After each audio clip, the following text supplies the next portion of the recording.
Hello students, continuing our topic methods of valuation of goodwill. Moving on to our topic number 5, that is purchase consideration method. Purchase consideration method में goodwill जो है वो एक ही step में हमारी आती है।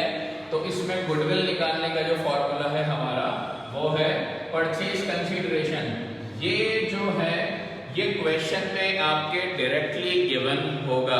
तो परचेज कंसीडरेशन क्वेश्चन में हमारे डायरेक्टली गिवन होगा। दूसरी चीज है हमारी नेट एसेट्स। अब नेट एसेट्स की वैल्यू या तो डायरेक्ट क्वेश्चन में गिवन हो सकती है, नहीं तो फिर वो आपको क्या देगा, एक आपको असेट्स की वैल्यू देगा और एक आपको लायबिलिटीज की वैल्यू देगा। अगर नेट एसेट्स गिवन नहीं होगी तो एक आपको असेट्स गिवन होगी और एक आपको लायबिलिटीज गिवन होगी। तो हम नेट एसेट्स कैसे निकालेंगे, असेट्स माइनस लायबिलिटीज। तो ये हमारी क्या आ जाएगी, नेट असेट्स आ जाएगी। सिंपल परचेज कंसीडरेशन गिवन है, नेट एसेट्स की वैल्यू या तो डायरेक्ट गिवन है या फिर असेट्स और लायबिलिटीज की वैल्यू हमें गिवन होगी।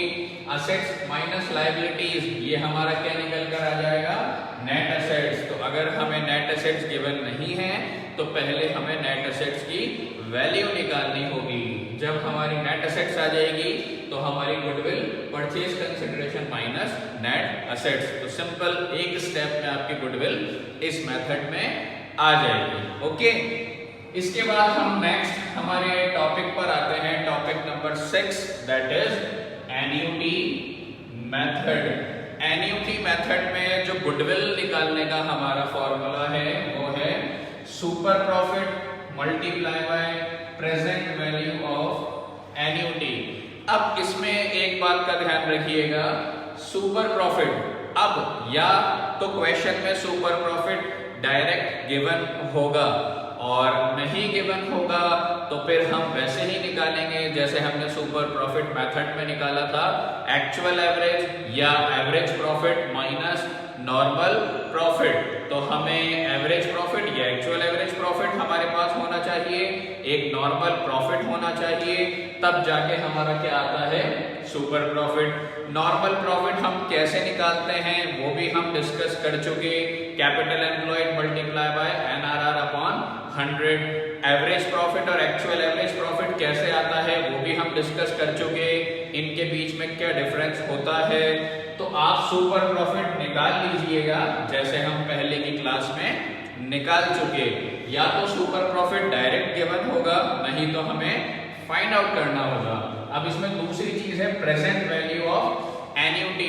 अब इसमें भी ऐसा ही है, या तो present value of annuity question में गिवन होगी या तो गिवन होगी और एन्युटी की वैल्यू हमेशा आपकी डेसिमल में ही आएगी, 2.467 या 3.46 एटसेट्रा एटसेट्रा जो भी है। तो प्रेजेंट वैल्यू ऑफ एन्युटी आपकी डेसिमल में ही आएगी। तो या तो इसकी वैल्यू गिवन होगी, अगर नहीं गिवन होगी तो प्रेजेंट वैल्यू ऑफ एन्युटी हम इस फॉर्मूले को अप्लाई करके निकालते हैं। इस फॉर्मूले के according 1 minus 100 upon 100 plus R bracket power n divided by r upon 100। अब यहाँ पर दो टर्म हैं, एक तो है n और एक है r। तो सिर्फ यहाँ पर कितने टर्म हैं, दो टर्म।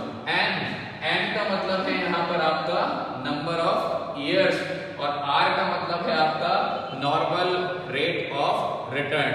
तो अगर क्वेश्चन में present value of annuity direct given नहीं है तो हम इस में अप्लाई करके और इसको हमें सॉल्व करना पड़ेगा, फिर हमारी क्या आएगी, प्रेजेंट वैल्यू ऑफ एन्युटी।